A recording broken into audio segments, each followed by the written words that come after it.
The threat to the Southern European olive, brought to you by The Economist.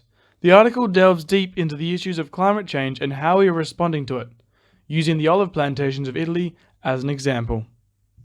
The article discusses the impact that climate change is having on the world and uses the story of Massimo Arsian, an Italian olive farmer, to make the point that while climate change isn't causing the death of the olive orchards, it is causing it to spread faster.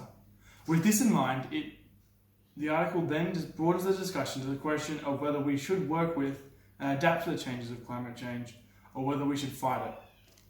Although climate change is the main topic of the article, it isn't mentioned until halfway through the piece. By doing this, the author captures the reader's attention with the story of the farmer's plight and provides reasons why climate change is having such a big impact on the olive orchards, and the farmers involved without the reader realising until halfway through the piece.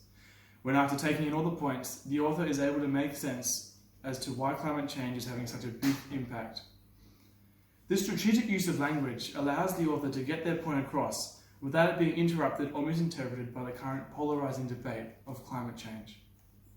The use of the farmer Massimo Arsian in the text as context in the opening story gives the article a personal touch and allows us to connect with the humans involved in the issue.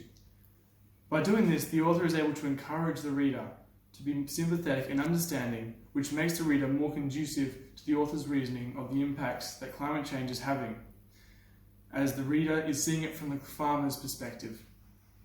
In the final paragraph, the author brings it back to the farmer, Massimo Arsian, and presents the choice faced by him and many other local farmers, whether they should fight climate change or adapt to it. By putting the reader in the farmer's shoes at the start of the story, it makes the reader more understanding of the farmer's thinking, and the author then expands the scope of this choice to the reader and puts it in terms that would impact them.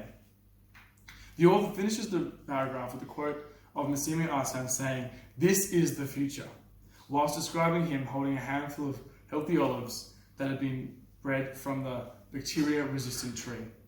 This is a powerful way to end the article, as it provides an emotional uplift and tells the reader that there is hope and that adapting to climate change isn't the end of the world.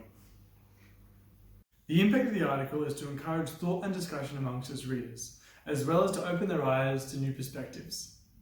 The wider social meaning of the article is that we need to take action, either by adapting or fighting climate change, as it is having a real impact on us, as seen in the olive orchard story of Italy.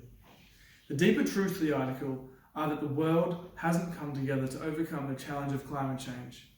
This itself is a reflection of the polarising debates happening in countries around the globe.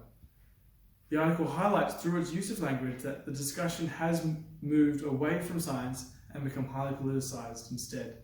This can be seen in the text and article.